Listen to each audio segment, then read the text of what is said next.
One was a young boy who had a sore on his foot, and it supposedly entered his body when he was just paddling in the shallow waters of the Gulf.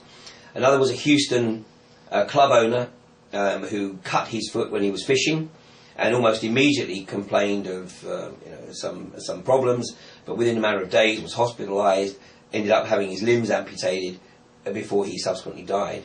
And then the third case that I presented last night was of a woman in Louisiana who cut her arm when she was cleaning seafood, shellfish, that had originated from the Gulf. So she hadn't had any contact directly with the Gulf of Mexico at all.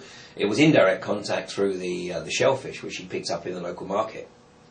And all these people have died after being attacked by VIBRIO VULNIFICUS. Now, it's claimed that VIBRIO is only a serious risk if you have other underlying health conditions. But now what we see in the news reports in the Gulf of Mexico area is that basically if you're a drinker, you're at risk. Because if you drink alcohol, you have probably compromised your liver, and because you have a compromised liver, you may be at risk from VIBRIO VULNIFICUS. So, what we have is a situation that has been described by one marine biologist as an unmitigated experiment, because there is no precedent for anything like what is occurring in the Gulf right now. And what we're witnessing in the Gulf is the direct effects of the aftermath of the BP disaster. But I think we also have to be concerned about the indirect effects, which is the vacation season for Florida this year was, of course, a disaster, because nobody in the US who was planning on taking their vacation in the Gulf Coast region fancied going to an oil slick. Did it, So basically they went elsewhere.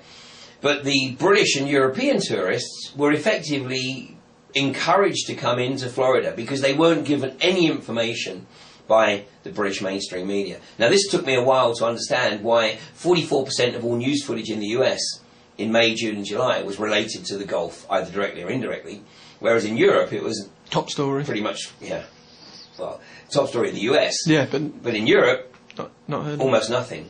I mean, once once we got sort of probably through to the end of May, there was really nothing. I mean, as you know, I was in Peru through much of June. When I came back in July, I picked up all the newspapers at the airport, was reading them on the train, and there was nothing. I mean, I had to get to page 51, I think it was, in the Times, before I found any reference to the Gulf of Mexico, and that was on the financial pages. So, clearly there was a news blackout. Well, it took me a little while to work out why that was. But then, of course, I realised that holiday season's coming up, and the British mainstream media relies for a very significant chunk of its advertising revenue on the airlines, British Airways and Virgin in particular, and also on the travel companies for the advertising that they place in the mainstream media. And the media wasn't about to shoot itself in the foot by running articles saying that the whole of the southeastern United States was effectively the new Chernobyl, because obviously the airline companies would have just pulled the rug on the advertising revenue, as would the travel companies. So, just lure the British tourist into the Gulf of Mexico area. Go for a swim. Go for a swim, exactly. And I'm really sure that right now there are people that went to Florida that are showing or have suffered or are showing the symptoms of some of the illnesses that are manifesting amongst the Gulf residents. But of course they're not being reported because there's no cluster. I mean, in and around the Gulf of Mexico, there can be no dispute. Yeah. But if you've got people spread all around the country going to the doctor with unexplained illnesses, and yet if that information was available, of course the common denominator would probably be that they actually vacationed in Florida this past summer. Or have eaten shellfish or something. Or have eaten shellfish when they were in the US, yeah. I mean, many fishermen in the Gulf are taking the appropriate level of responsibility and saying, we cannot bring ourselves to be putting untested seafood into the food chain. But there are other people. I mean, I saw a report that was broadcast in the Gulf area a couple of days ago And this guy is saying, that the Gulf seafood is the most tested seafood in the world. Well, that's disputed by many local fishermen who are saying it hasn't been tested at all. It's just being declared safe so that people can get back to work. And, Gulf fishermen are basically taking responsibility and saying, there's no way we can live with the prospect of putting contaminated seafood into the US food chain and are therefore refusing to fish. I mean, I saw another piece of footage filmed where a boat owner was just going along the coastal waters, and every time he revved the engine, the propeller would kick up an oil mix, in the sea. So he said, how can I fish in this? So no, I mean, there are very, very significant problems in the Gulf of Mexico that are not being reported, and because it's the Gulf, and the Gulf is therefore the feeder to the Gulf Stream, of course there is a very strong risk that this contamination is on its way to Northern Europe.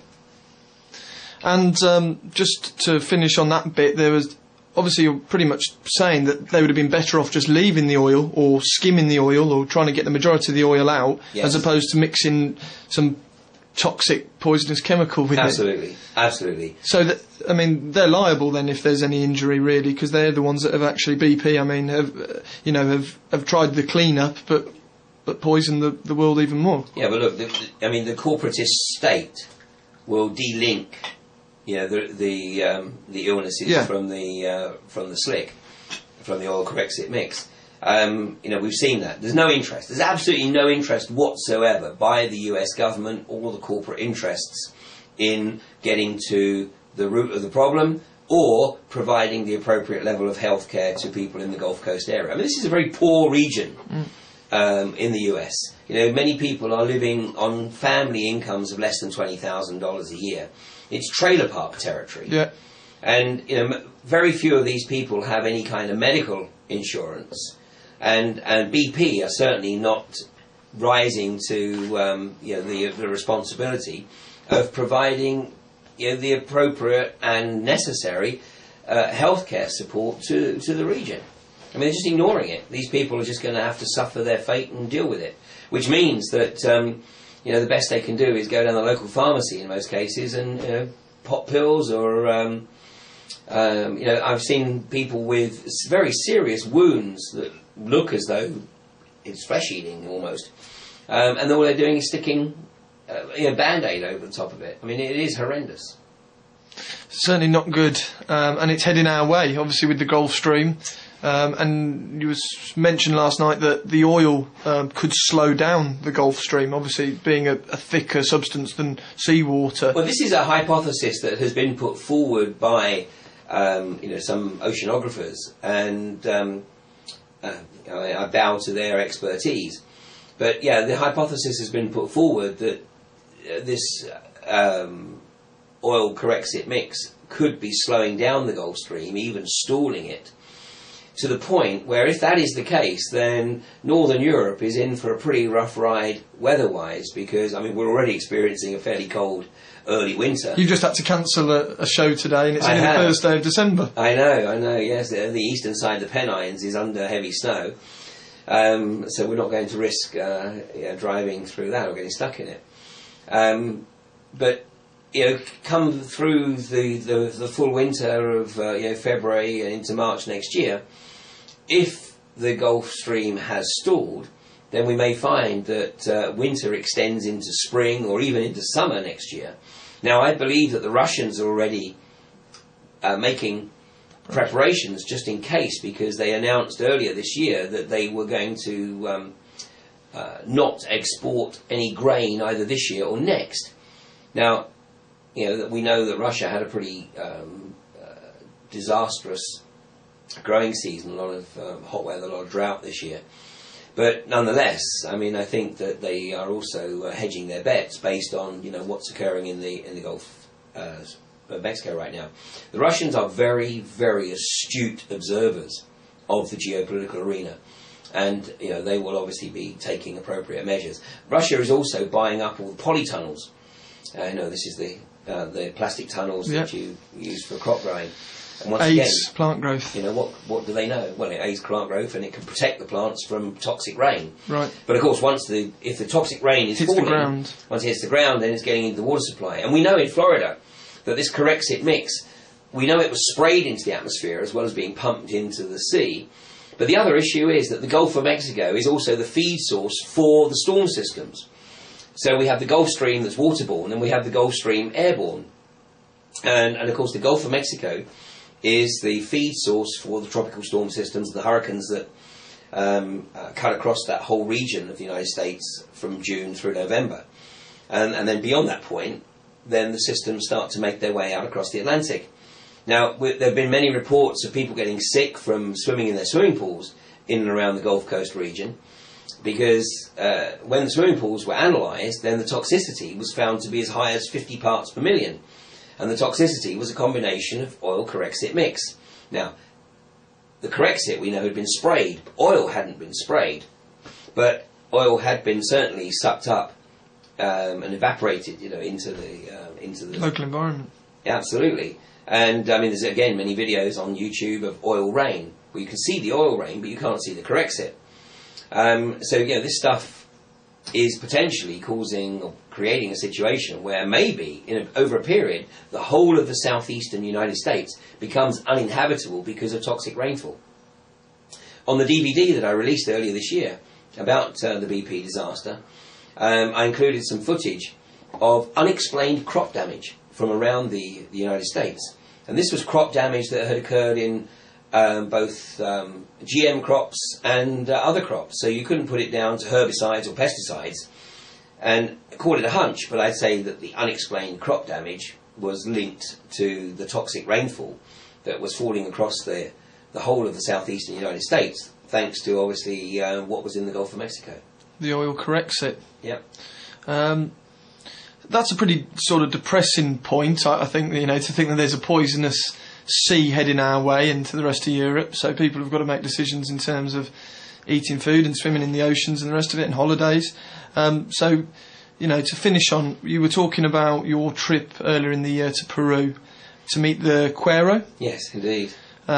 Really quite amusing story, well, especially when you told it last night. People can watch the presentation where you explained it.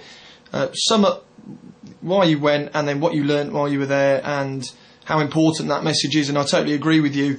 It's we've got some solutions that we've got to get involved in, really. And the Querro sound like they're on the right track. Yeah, I think that I would encourage people to sort of obviously go look at the presentations that are on the web where I explain what occurred with the Querro. But primarily the Querro, this particular group came out of the mountain, the high Andes, about 50 years ago. And the reason they came out was because they wanted to share their knowledge, their wisdom, their insights with people of the lower world, as they call us. And basically they were sharing their observation that the planet was just being raped by the people of the lower world. We know it is.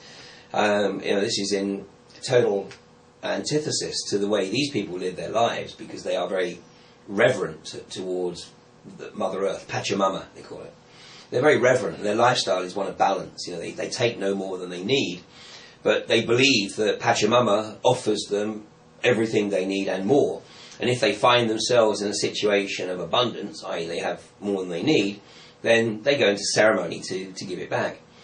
Their observation is that our lifestyle in the sort of consumerist, materialist world is unsustainable. Well, I think we can see that. Yeah. On every front we can see that. Right now, of course, I'm talking about the BP Gulf catastrophe in a number of lectures, but I'm also talking about what's occurring in terms of the financial meltdown. And of course the financial meltdown is something that I and many others have been talking about for a number of years, because it's not rocket science. We could see the writing on the wall. And it's a classic case of knowing history, and everything that was occurring in the last few years was exactly really what was occurring in the run-up to the crash of 29. And again in 33. So, it wasn't rocket science, no special insight, but we can see that it's not sustainable on multiple levels.